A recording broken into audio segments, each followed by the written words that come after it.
like I could hear stuff moving around, so I knew I could hear you.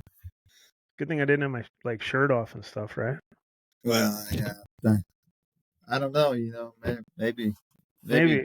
get the girls out to the podcast. What's going on, man? Thanks for coming on. I really appreciate it. I know you're No, I know you're in a bit of a whirlwind, I bet, after everything. yeah, it's been a busy day, busy 2 weeks. Like you forget how many good friends and how many players you've coached over the years. Obviously, you just do. People move on, life happens, and Yeah. then I think I broke my phone on Saturday night after the deal. Like we won it. I think I had over 1,000 text messages. That's crazy. It Yeah. took me 6 hours. The first 6 hours on the bus ride home, I was just responding to text messages, just trying not to, because you don't want to forget anybody or whatever. And It's different than running back to the dorm or going on the payphone and calling your parents. I'm telling you, man, what a wild time we live in that we're Yeah. even doing this.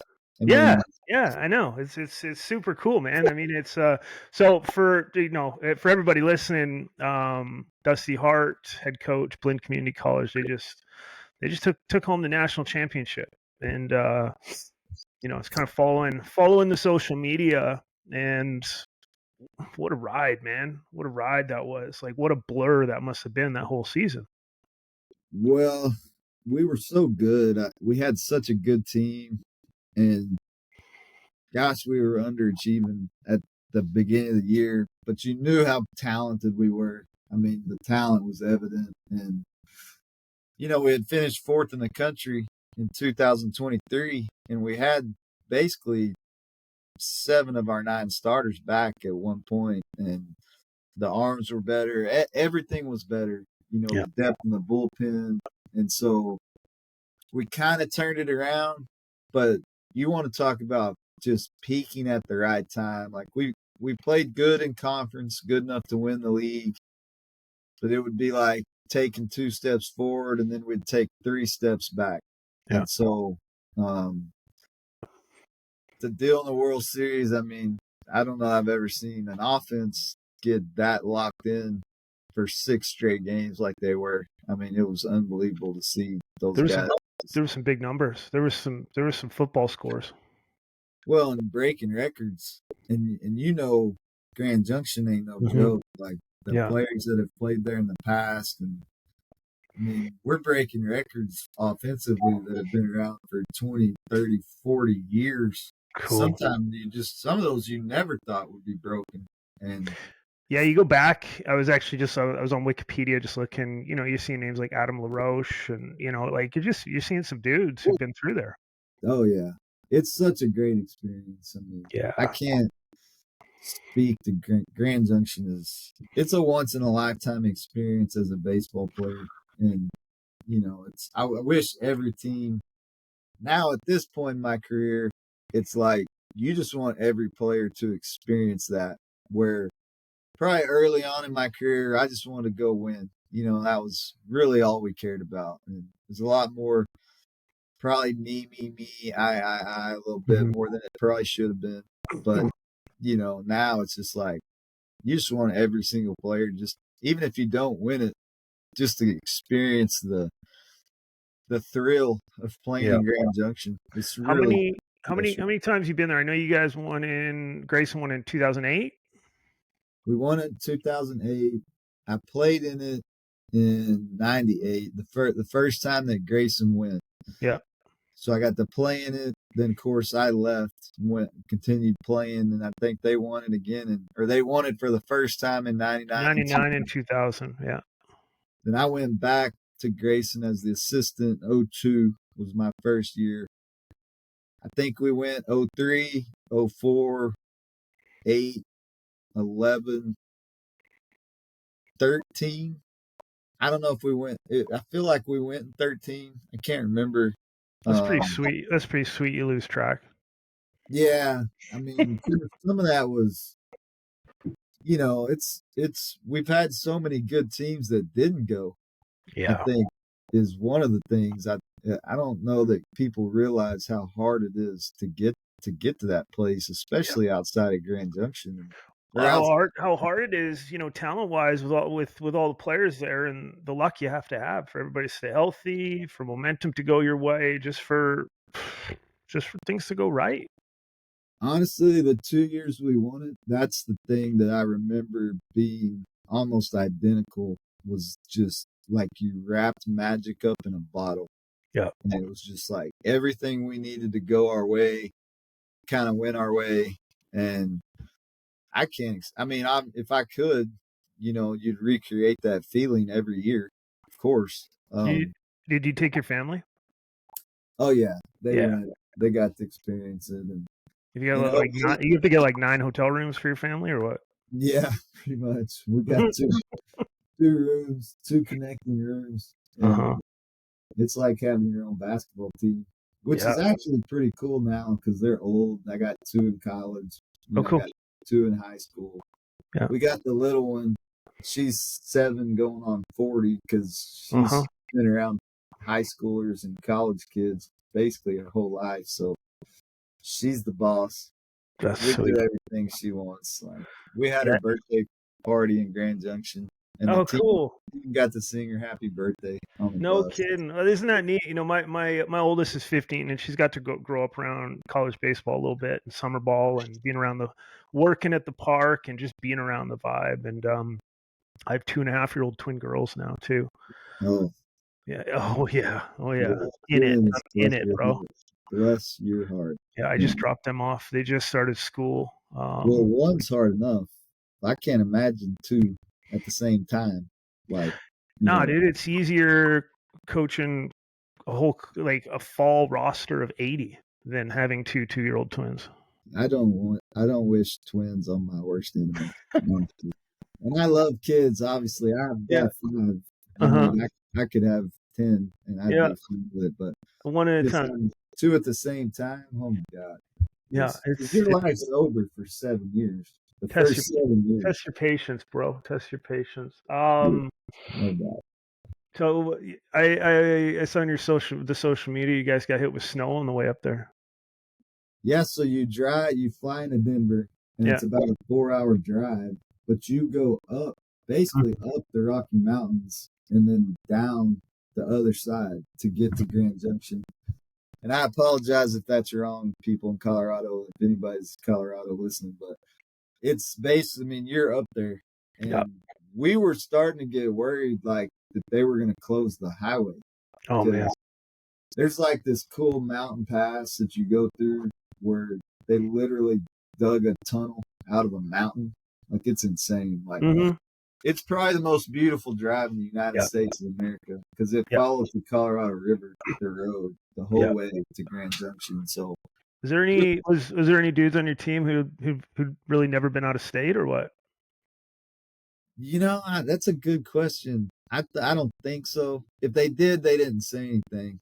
I remember back in the day at Grayson, guys in the roster, A, never being out of state, B, never seeing snow. We got snow a little bit one year, and their just minds were blown when they saw snow. We had a couple that had never flown, Yep. and they were panicking a little bit about having to get on an airplane. I bet. It's no different than getting in your car. Yeah. It's safer than getting in your car. But Yeah. we had I think we dealt with that a little bit more last year because having going last year, you kind of got all that stuff out of the way a little bit. Like Gotcha. this was definitely a business trip. Like one of the things I'll never forget, we got in that shootout against Flodar, who was absolutely, those dudes can freaking play. Like they are really good. And I don't know, it's probably the 7th inning. We just blew like a 10-run lead, but we already had like 17 runs. And I go out to change pitchers, and the whole infield is in there, catcher, and I'm just like, screw it, boys. Let's score 40. If we got to score 40.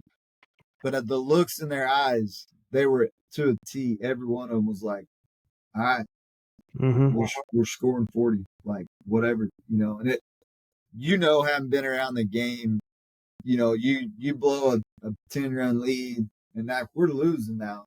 We go from 3 outs of run ruling to now we're losing by 1, and 99.9% of teams are pouting, feeling sorry for themselves. We're about to go home, and those dudes were like, "Okay, we got to score 40. Let's go. We're scoring 40." Where did that come from, man? I mean, you obviously went to Blinn. You took the job at Blinn you went from Grayson to Blinn and went straight to Grand Junction, right? And obviously you came in there and you set a tone. I'm not sure what you did, but that's mental strength. That's mental fortitude to be able to do that kind of stuff. Where did the guys get that? Or they just, I mean, I know what it's like playing junior college baseball. It's the Wild West. You have to band together. You're either together or everybody's falling apart. Yeah. I wish I knew. I wish I could,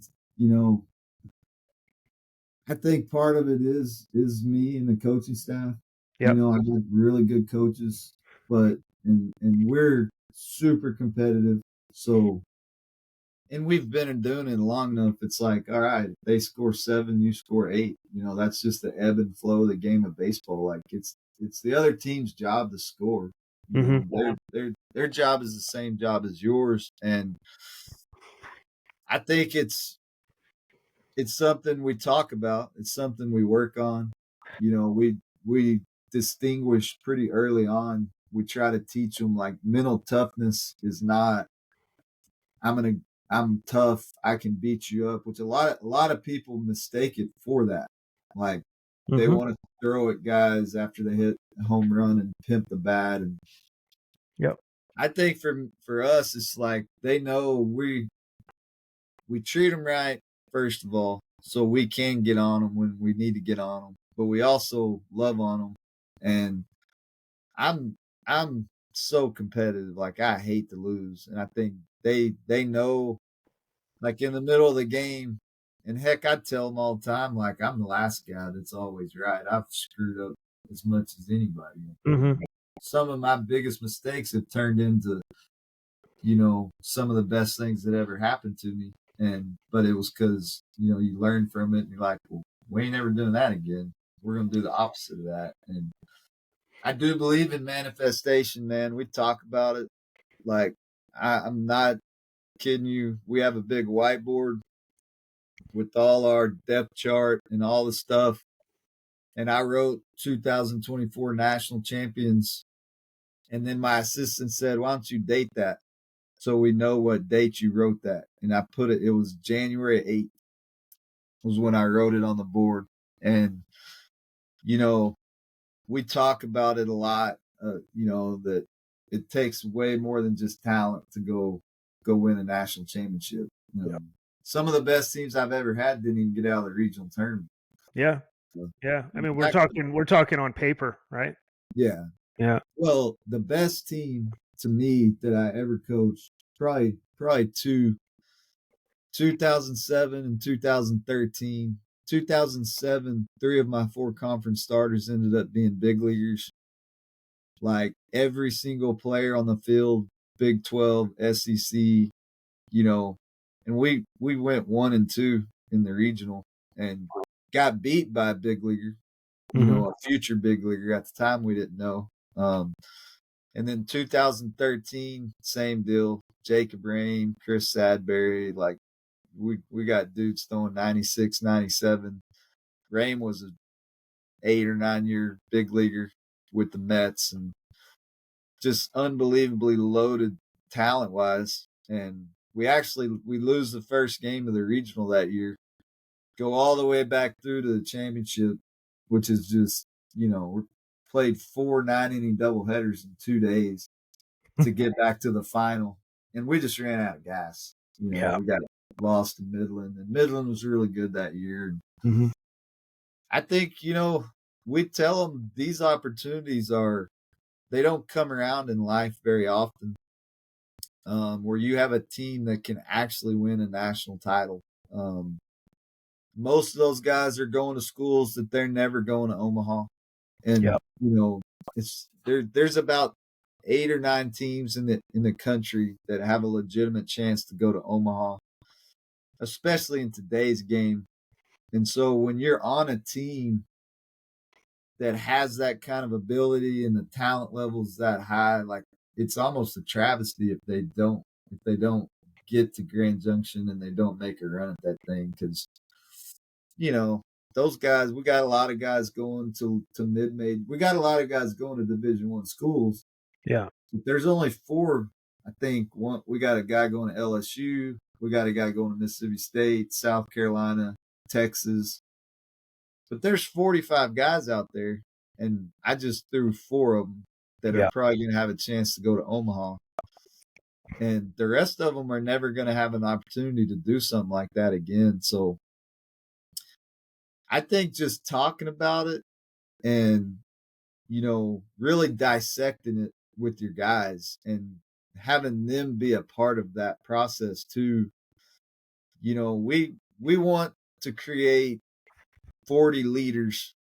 That's my goal at the end of the year, is every guy on our team, we teach them how to be a leader, so when they do go to the next place, they're not just a role player. They're not afraid to speak up. They're not afraid to be the guy that holds the guy next to him accountable. It's just a daily process. It's not something you just turn the light bulb on and all of a sudden you're mentally tough. I think it's something you got to work every day. Mm-hmm. And a lot of that's on them. We can only show them the way. They have to do it. And, we had 7 coaches on the field that, me and Rupp and Weaver in the dugout, and the Brandon Bishops and the Tanner Reeves, like those guys were coaching in the middle of the game. Our center fielders, shortstop, they're extensions of us, basically. And that's when you really know you got something special, when we're no longer having to do it. They're doing it, and they're just spreading our message, kind of. That's cool to see, man. That must be, it must feel good. That must feel real good. Honestly, this was the first year, I think, ever in my career where I felt like we had the best team in the country and we finished the job. Yeah. Like, in 08, we kind of, we weren't the best team in the country. We didn't have a bunch of prospects. We had the best team chemistry of any team I'd ever coached up to that point. And those guys loved each other. Like, that was real. And we probably surprised everybody that year. I think living in Sherman will do that. Yeah, I mean, Grayson, I've always said there's something in the water at that place. Yeah. I mean, I loved playing there. I loved coaching there. Everybody that's played there up until that I know of, I've never heard anybody. You got to get there and you got to play. The recruiting trip doesn't really do much. You got to get there and you got to be on the field with the boys. I'm telling you, there's something magical about that place. I don't know what it is, but and they've done some stuff now. They've put turf in, and so what, they waited for you to leave to invest a little dough? Yeah, you know how that goes. That's happened to me my entire career, believe it or not. Like, I was at Grayson when I played in 97 and 98. We played at the high school field. Yeah, I played there. I leave. They get a brand new field, the one on campus. Yeah. I go to Texas Pan American, which is now UTRGV. Yeah. And I play my junior and senior year at Jody Ramsey Stadium, which was nice. It was a nice stadium and everything. But, like, I'm not kidding you. The year after I leave, they open a brand new freaking, like, UTRGV has a nice facility. Like, it's probably one of the biggest hidden gems in the state of Texas. Okay. And so then, I go to Grayson where, there for 20 years, whatever, I leave, they get turf. And because I mean, I'm seeing pictures, like, you say you got that field after you left. I mean, that's when I came in and we were laying the sod in the outfield. Oh yeah. Yeah, that was just part of what we did, and then we had to go chase the balls before the fence was up, and then Danny Darwin came in and opened her up, and then nothing happened. I mean, I've seen pictures of scouts standing on that little grass berm still. There's still one, one place to sit. Well, they finally they did put in some retaining walls on the hill, so now it's kind of staggered. Okay. Like a retaining wall, so you can kind of set your chair on the retaining wall, or you can use it as a seat, whatever. It's nice. I mean, they did a pretty great. good Yeah, it's great. It's great. I got to go back. Gosh, I played in the alumni game. I can't remember what year it was, 2007 or 2006 or something. It was a long time ago, but it didn't really look a lot different. No, it was the same for a long time. People think, and a lot of the, I had a huge web of players, and I had a lot of love for that place, and because you came back to the alumni game, and there was some negative stuff. A lot of people were mad at them, but that really, for me, the goal was never to finish in junior college or even to stay at Grayson. Even if you would have asked me that when I was 22 years old and I took that job, I'd like to coach at a Division I school someday, and I'd like to see if I can do it at that level. Like, I'd turned down a bunch of assistant type opportunities, and when Blinn happened, I mean, part of the decision, a bigger part than most people know, was I felt like if I didn't show people that I was willing to get up and move, that I think they thought I was just going to die at Grayson because of my love for Grayson.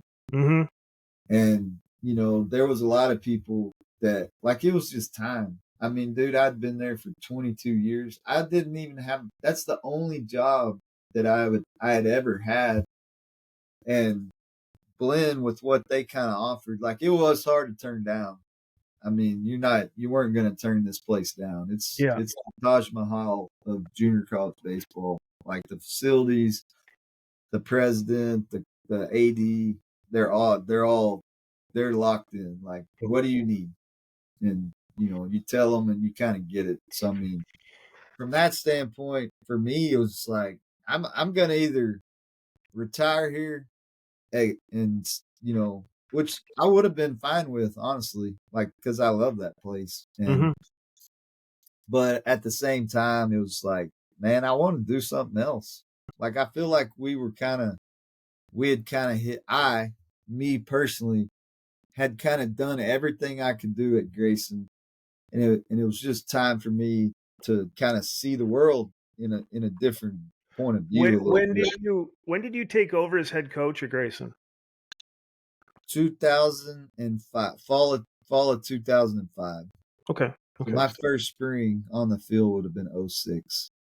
So it's like 4 years with Tadlock? Yep. And I played for Tim, obviously. Yeah. 90, 97, 98. Yeah. And, and that's when the program just started, didn't it? Yeah, that was the first year. My freshman year, we had, I think it was 29 freshmen and one sophomore. And we rolled out the gate and went 49-9. And, like, we didn't have, like, nobody even knew who we were. Nobody was recruiting any of those guys.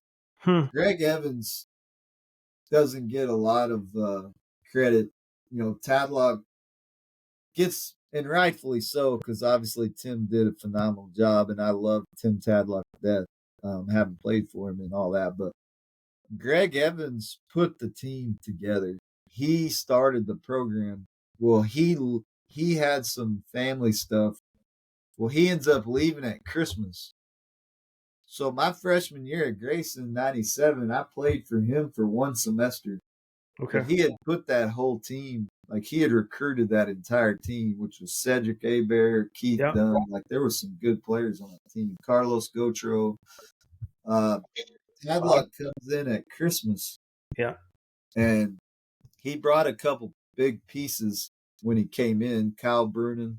Brunin, Canadian. Yeah. That dude could rake. Yeah, he was around my freshman year. Yeah, he could really play, man. So when Tim came in, we had a good team already, but then you add the genius of Tim Tadlock and you add the couple players that he brought in with him, and we caught everybody because you had the McLennan Yep.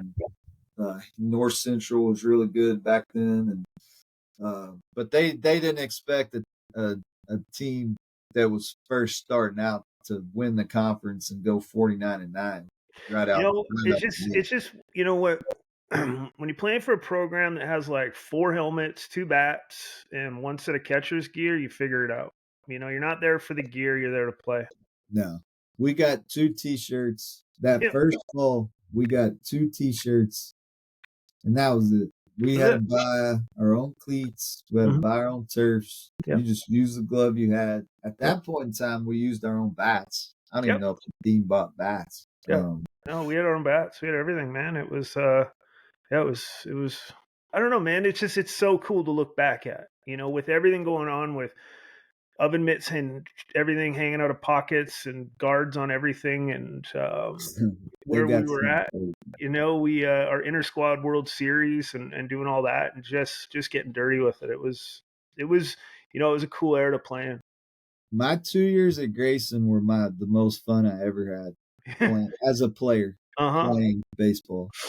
Because I'm sure Calhoun's had a part of that. I don't know. I don't even know what you're talking about. Yeah, we closed that place down a couple times in Uh-huh. college. Uh-huh. We don't thank God there was no cell phones and I know. all the things nowadays. I saw on social media there's a 2.0 and Calhoun's 2.0 now. Is there really? Yes, I saw it. Yeah. No, Yeah. no. And actually, God, there was some stat. We have a big group chat with all the boys. I think Isn't that cool? I You don't know if it still was talk Sherman or Dennison was the most alcohol consumed per capita in this. I don't know if it was the state of Texas or America. It was something else, I man. guarantee you the Grayson College baseball team didn't have anything to do with that stuff. Zero, I'm sure. zero, zero, zero. Something in the water for sure, bro. Yeah. That place, I'm still pulling for them. I mean, Hmm. we don't have to beat them.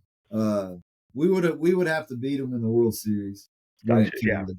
So, You're in the what? You're in the southeast now. Region 14 South. Yeah. So Okay. Texas has Region 5, Yep. Region Yep. 14. They get 2 bids to the World Series, Yep. and yeah, I'm pulling for them. I hope we get to play them someday in Grand Junction. Is That'd it be is it is it still weird? Kind of when you look at yourself in the mirror and your hat and your jersey. You still kind of like, huh? well. There's days where I worry that you know how do I say this without sounding like I don't want them to be mad that I left. Like I feel like I kind of maybe hurt my legacy at Grayson a little Yeah, bit you get it. because I think there was a lot of social media. There were some people mad at Grayson, and you Well, we know, had a I remember we talked on the phone before you made the decision. You told me about it, and it was a no brainer, with what was going on in a well, and the sense. hardest part was telling them I was leaving. Like That. if it hadn't been um the the guys, like I didn't want all you guys, the alumni guys, like I was worried that everybody was going to be mad because I didn't want to let them down, and Hmm. there was a lot of feelings like that, and whether they were, you know, probably just in my own head worried about it because afterwards everybody was like, "Yeah, that was awesome. You had to do it." But It's there's funny though. Now still, with you gone, you know, not that I'm going to fly to every alumni game. I'm just less inclined now because there's nothing really there. yeah. I mean, that was kind of the hard part. Is I was the linchpin, maybe so to Hmm. speak, because I knew every single player that had ever played there. And so the alumni game was going to have a hard time kind of keeping Yeah. its legs, so Yeah. to speak. But Yeah. they'll give different guys. I mean, Yeah, not no, very many places. let's hope that they start a new legacy and go in a cool direction and do their own Yeah, thing there. I know they got a good softball program there too, don't they? really good softball team. Yeah, I know I mean, some girls from up here have been down there. it's a great location. Like you can win at Grayson. Like Yeah. and and now that they did put the turf in and they did some stuff and uh, they're headed in the right direction. I Hmm. mean, I think just there's certain times in your life where it's just like, man, I got to do what's best for me and my family. And How is it moving the family? we just closed on a house June 6th. Oh, wow. So I'm super fired up right now because Cool.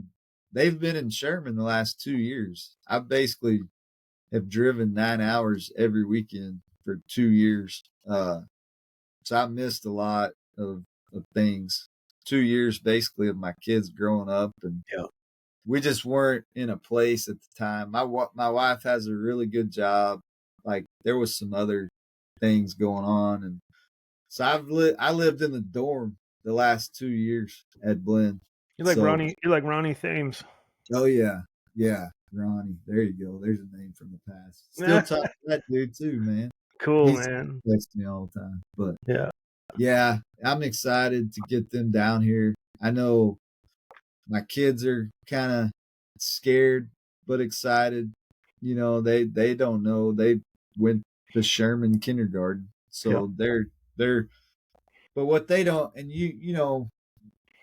they just don't realize that like, hey, this is a new adventure. Yep. They don't realize that yet. Yeah. They're gonna look back and be like, man, that was pretty cool getting to meet all these new friends and you Well, I know, think it's a little simpler for kids now too with social media. You just everybody stays connected so much easier. yeah. It's amazing what it's done for, like we're talking in a chat group with Matt Gower, like how about that? No kidding. Yeah.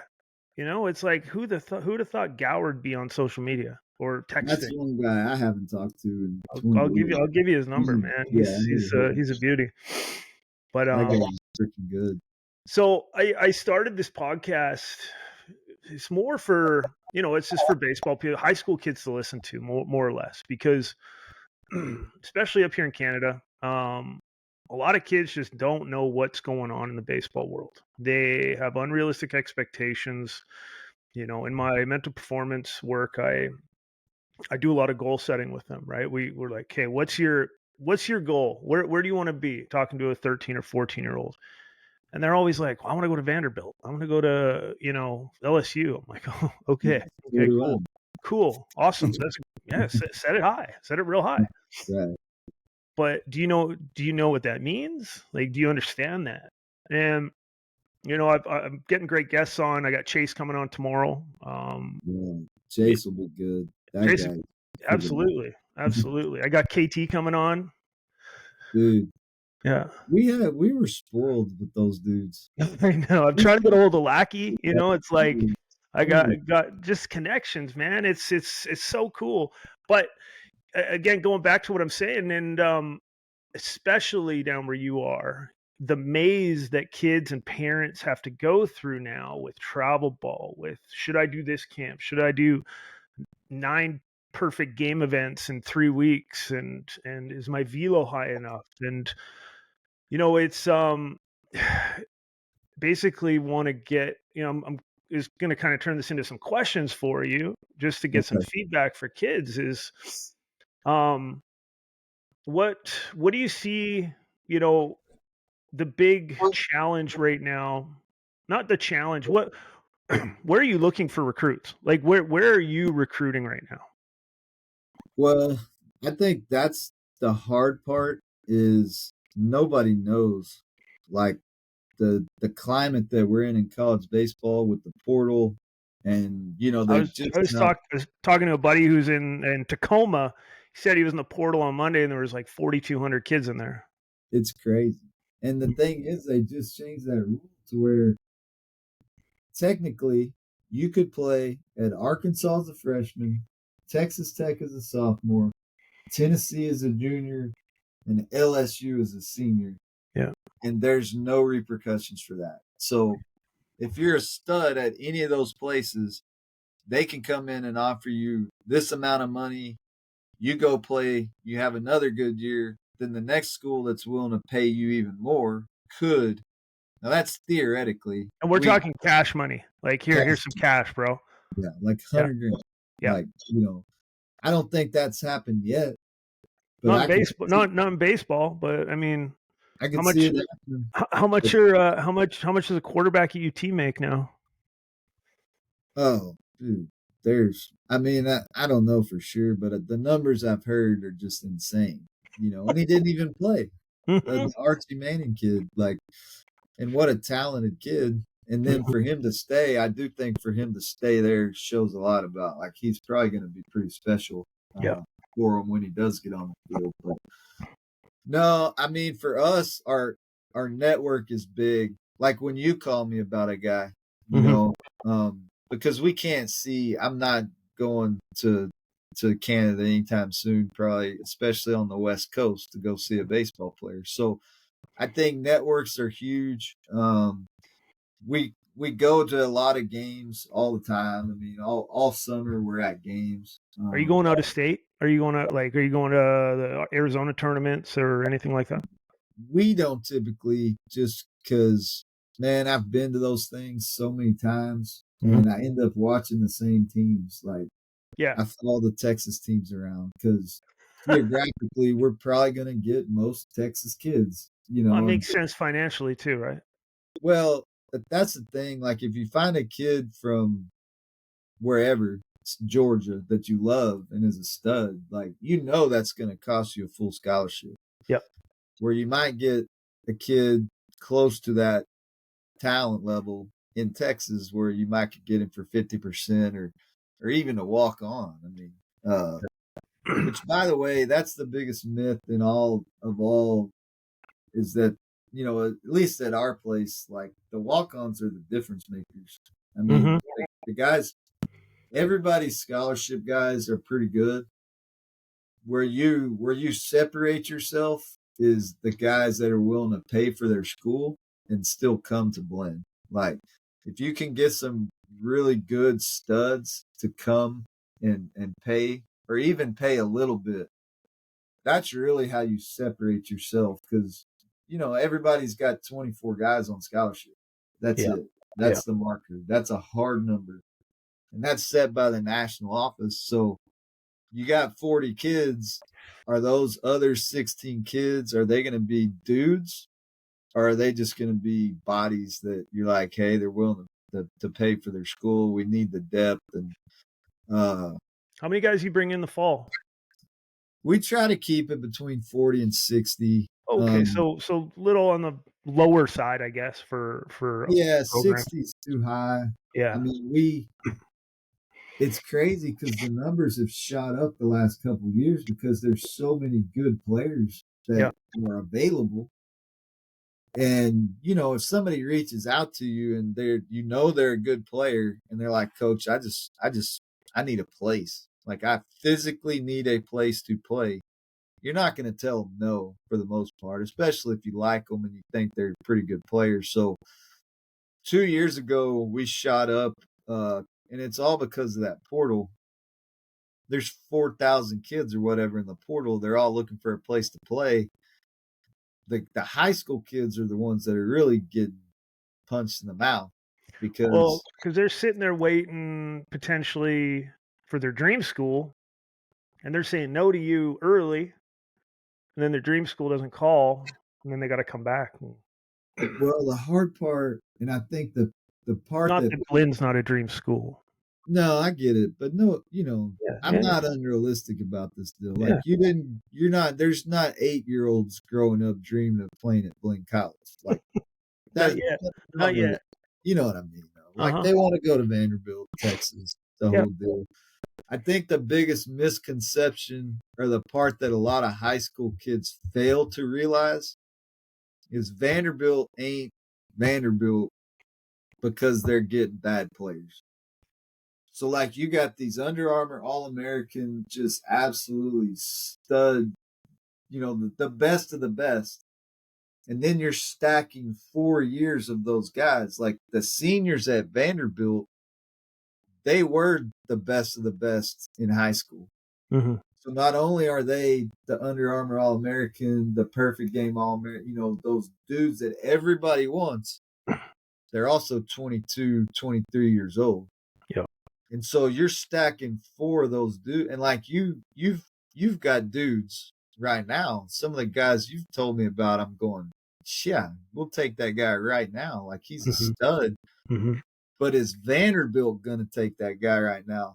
Because they're stacking those dudes on top of each other. Like LSU, I mean, the talent level running through LSU right now and A&M and those schools is just, you've got 4 years of basically the best players in the world outside of maybe some of the, Dominican kids and Puerto Rican kids they're going straight to the big leagues, or Yep. to the professional stuff. But you got the best kids in the world that are college eligible that are going to Arkansas, LSU, Vanderbilt, and talent ain't enough, man. That's I've got a 15-year-old that's a good player. Like he's a really good player. But like I've told him, like, dude, he wants to play at Vanderbilt. It's funny you say that because if you ask Everybody does, man. like Vanderbilt or A&M, and I'm like, you better go hit like right now. Like we're sitting here talking, you're telling me you better get up, go lift, go hit.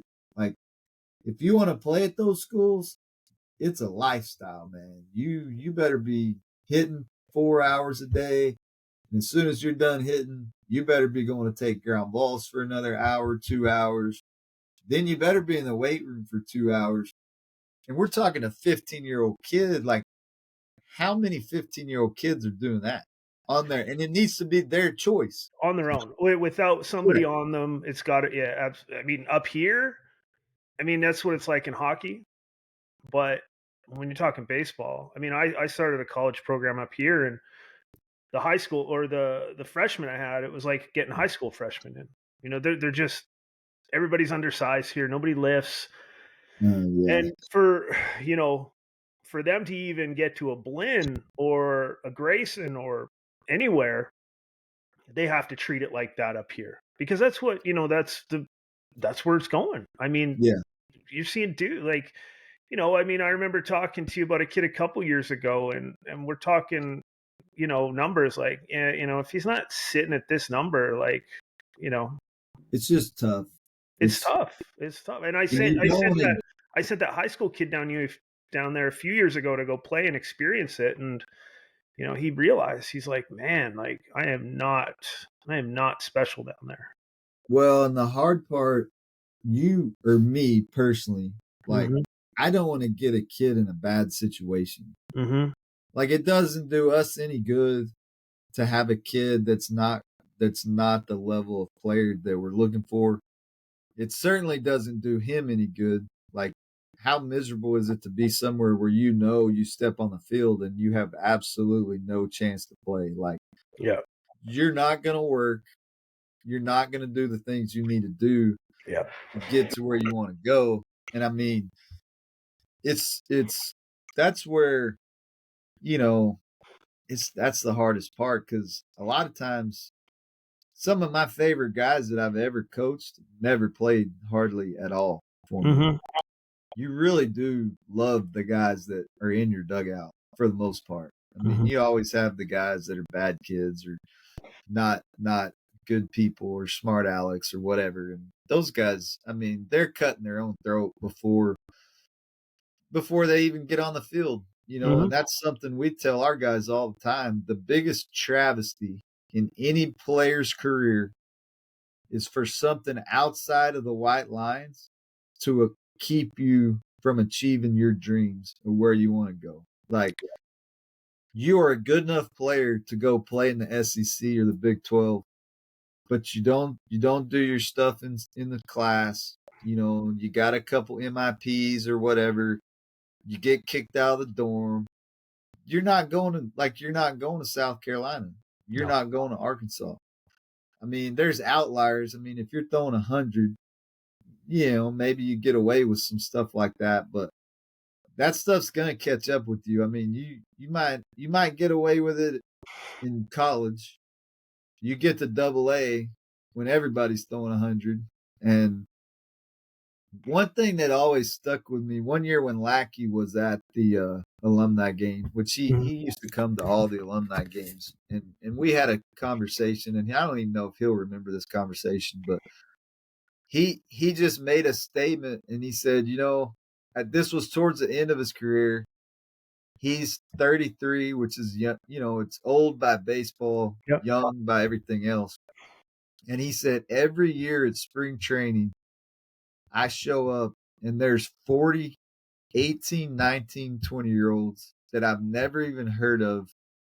And he said, I can hear the ball sizzling out of their hand on the way to the plate. And he's like, the day I stop working, the career is over.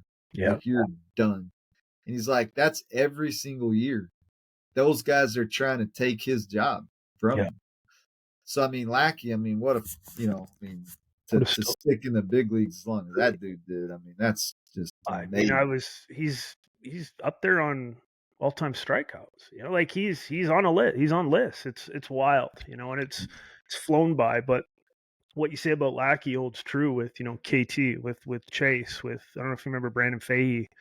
Oh yeah. Yeah. Right. Like those are guys I played with, and I tell the story to kids, and I was one of those guys like I hung out with Parker. We were not good outside the white lines sometimes. We got after it. And those guys always made, they'd come out, they'd come out and say hi, but they'd take care of their business. It's like, just like Tadlock said, take care of your business. That was the one thing that always holds true. And sure enough, those four guys, they move on.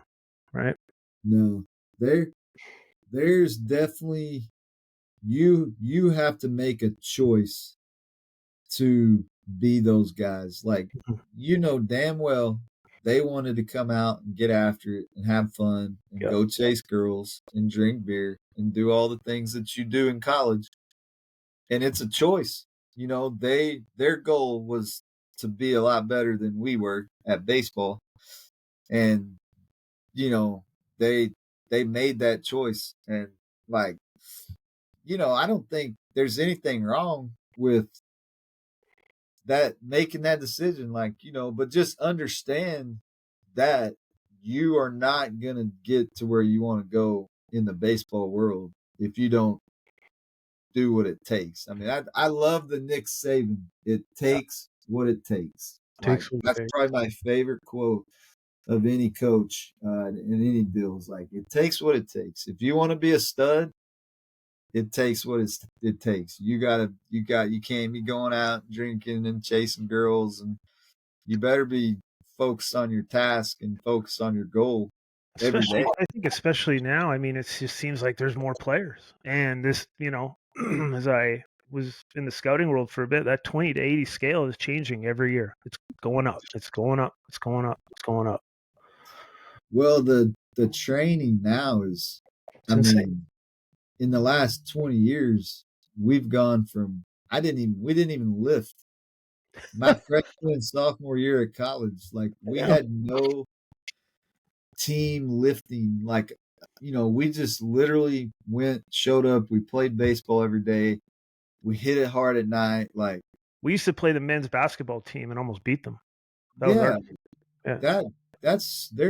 nowadays it is like, dude, the training has come light years ahead of where we were at. And there's so much knowledge out there.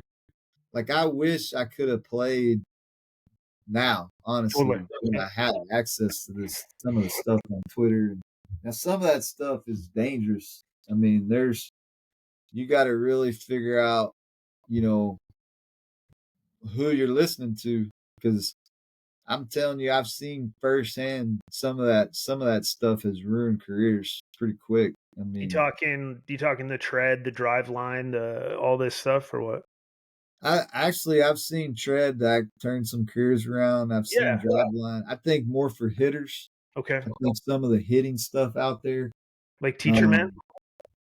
Yeah, he I think there's no one way to do anything and do it Totally, well. I totally. mean, Augie Garrido, that guy, like it was an automatic bunt, at every opportunity they got. But then but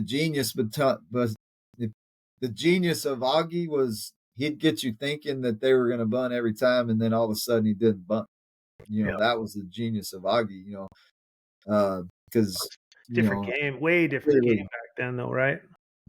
yeah, but it is, but it isn't. I mean, that's the beautiful thing about baseball is the game never changes. Yeah. And some of the best hitters I've ever coached had the ugliest swings that I like. You would never teach somebody to hit the way they hit, and we left them alone because they had unbelievable hand-eye coordination and they were on time. I use They Hunter. had I barrel use to the Hunter ball. Pence as an example all the time. I mean, He's the Chase ultimate Chase sent me example. videos when he was with the Rangers, and it looks like he's having a stroke working off the tee.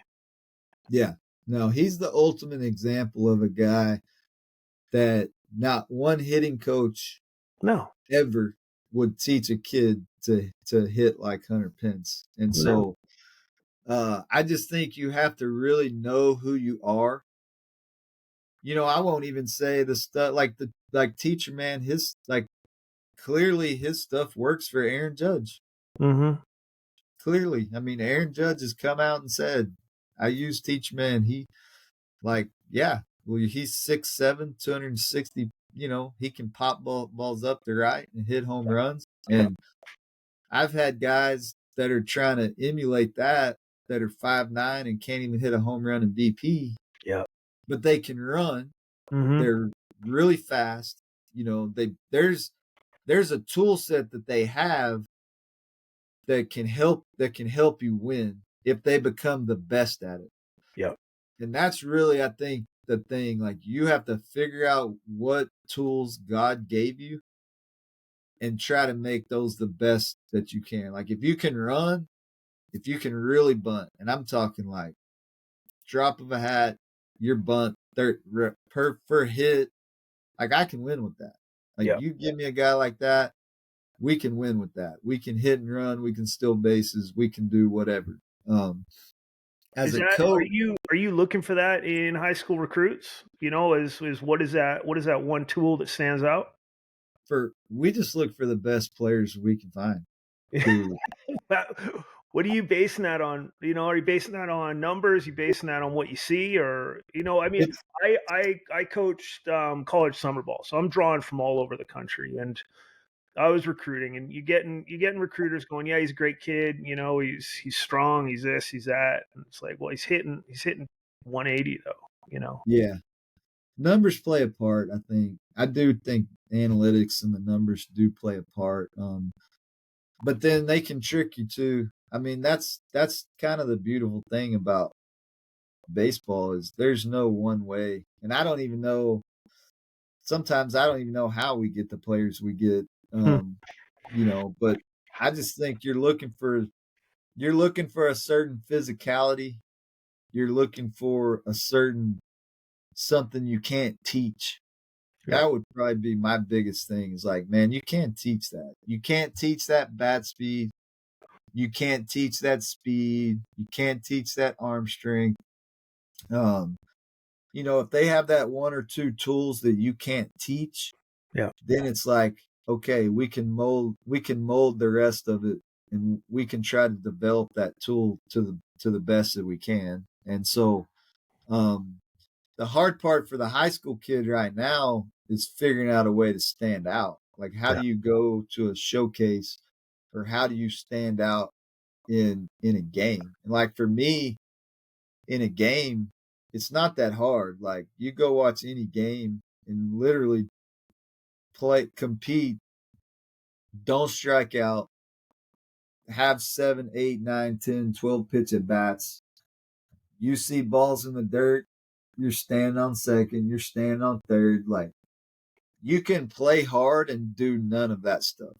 Yeah. Like to me, there's a difference between playing hard and competing. Yeah. Like if I'm competing, I'm refusing to let that pitcher beat me. Yeah. And so I'll go string together. Like we just look for barrels. you can be 0 for 4 and smoke 4 balls, and I'm in. Like, hey, Yeah. that dude's on the barrel every Mhm. time. Mhm. Or it just has that crazy competitive at bat, where it's like 10, 11. You may strike out, but you just made that guy throw 15 Totally. pitches in 1 inning. Yeah. Just because you refuse to lose, basically. Uh, and so that's what makes it hard is there's nobody's going to have the right answer to that question. Because What they're sometimes that's a tough one to quantify. Sometimes if you're if you're only looking at like do you go on field level? I think I think you go on field level. Do you use perfect game? Do you use PBR? Do you use all this stuff that these kids are going to? we use everything available to us. Okay. Like for instance, the second you give me a kid's name, the first place I usually go is Twitter. Okay. And not their Twitter, but I'll search their name on Twitter. Yeah. And then I want to see all the videos that everybody puts up, not Yeah. just what they put up. Yeah. And so, but then we'll do Instagram. Not very many kids are on Facebook, but we use every avenue that you can. I mean, you want to try to make as informed a decision as possible. But So then you also are you have, looking for sorry, are you looking for you go on Instagram, you're not just looking for baseball, you're looking for lifestyle too, yeah? oh yeah, Yeah. there's certain kids that we just don't want to bring into Yeah. to the circle. I Yeah. mean, it's not it's not even and I think that may be different.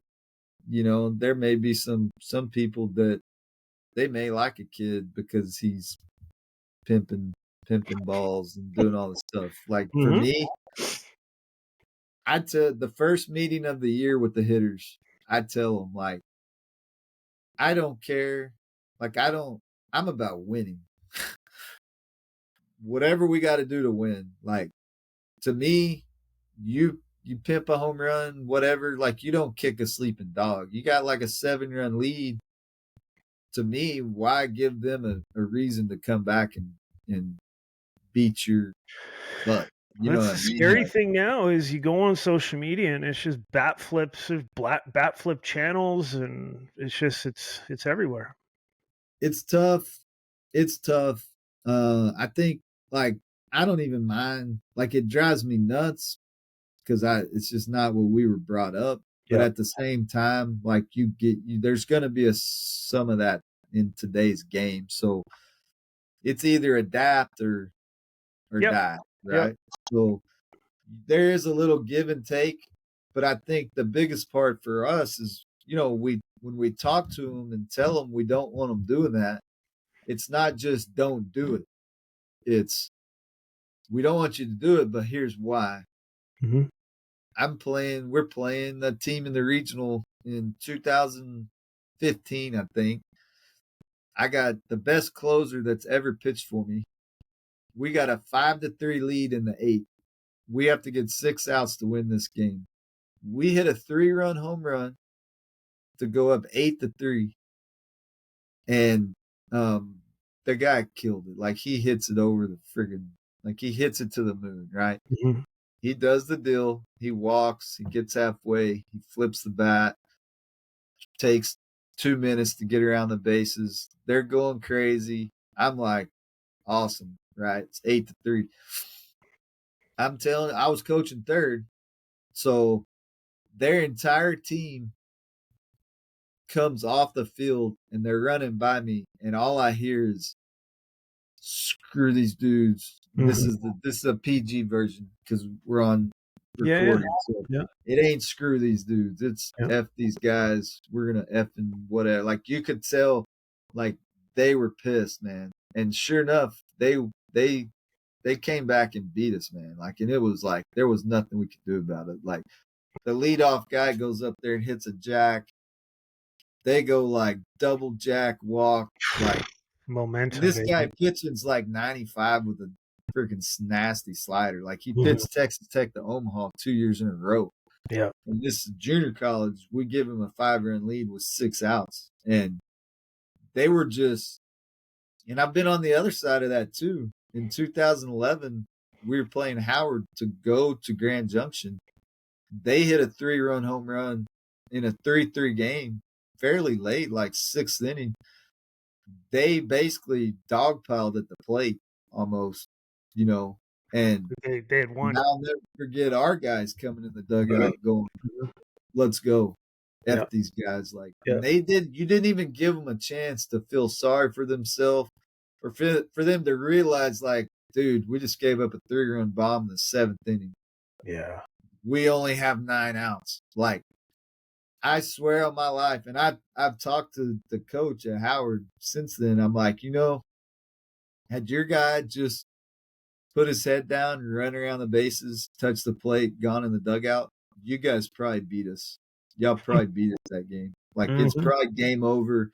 Our guys probably were, but they were pissed, man. They were like, let's go. Like, it fired us up. Of course, we come back, tie the game immediately. Like, we'd go 3-spot, bottom 7. We end up going to, I think, 9th or 10th inning. We score like 6, to finally pull ahead. And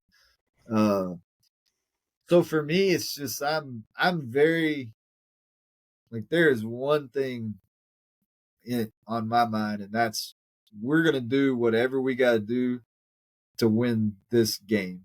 So if pimping the deal, whatever, like, if that's gonna affect us and hurt us from winning, I don't want to see it. Like, that's not what we want to do. Like, I'm a very one line, like, there's one train of thought going through my mind. Like, that's the kind of competitor I am. Like, of course, it's just like, dude, you gotta stand on the mountain upside down and throw left-handed to get the guy out.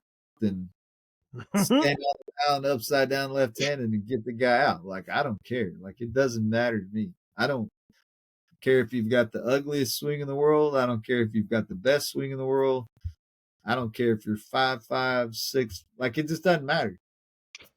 Are Who you cares? so with that being said, I know, you're basically teaching, you getting guys and you're getting freshmen here, teaching them how to win.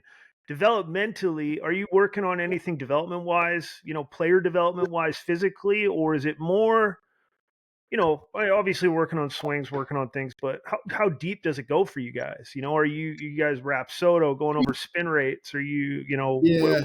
yeah. We have Yacker Tech, and Mm-hmm. we use mostly for the pitching. For hitters,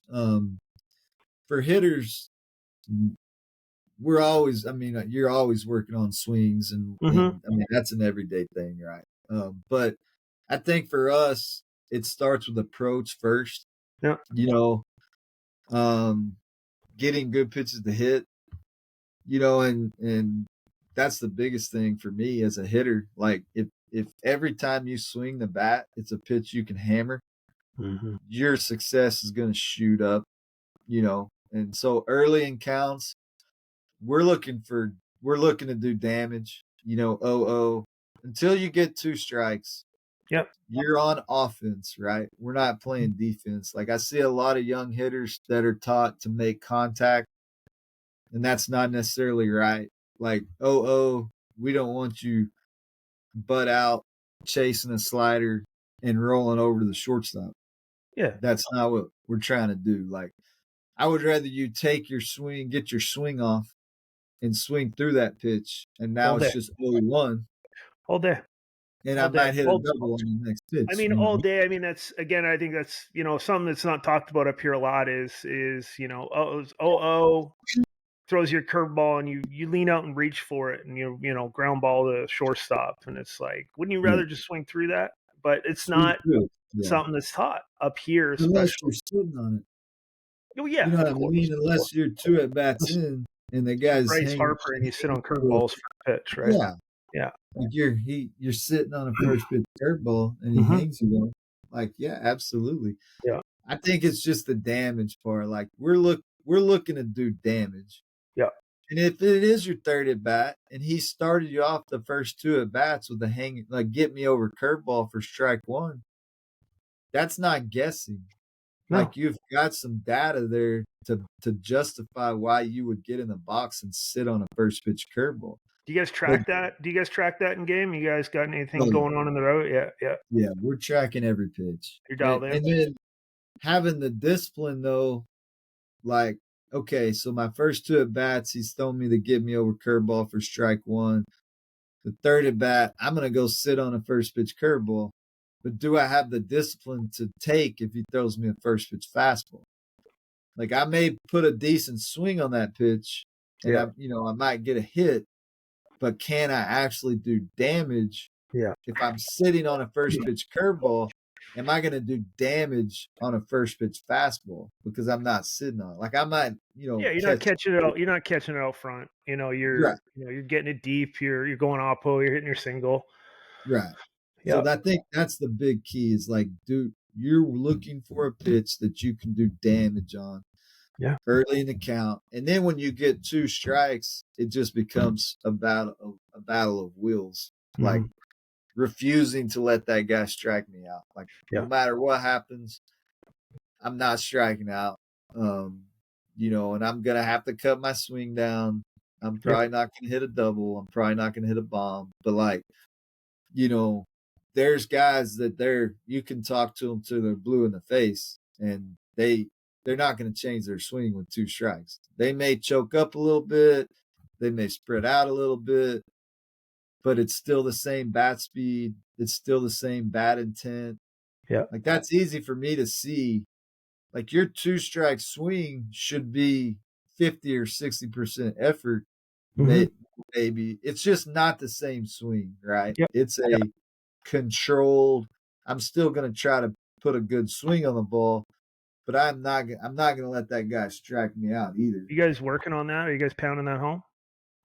Yeah, we try to work with the two strike stuff. We don't want to change their swing. We want to change their timing. Yep. Like if you have like a big leg kick or whatever normally, Hmm. we try to get you to where you are in the box. So like wherever your stride length is in the box, Hmm. we want to go ahead and start from there. So if you're standing up narrow and you're getting to here with two strikes, we're gonna start them here. Gotcha. So in other words, we're not going to change their swing. We're not changing anything, right? This is Hmm. this is where you get, but we're going to start from here, and we're going to try to, eat Simplify. make the timing easier, Yeah. simplify. Yeah, Yeah. like you're not having to do the leg kick Yeah. and all the things. Like we just want to I get. used to work with a lot of hitters, and we would get there, and I'd make them stay there for 2 weeks in the off season, and I'd tell them to go back, and they didn't know how to do it, and it's almost like they created a new swing out of feeling comfortable and simple. They're realizing all this unnecessary movement is unnecessary, and it's something that they thought they liked.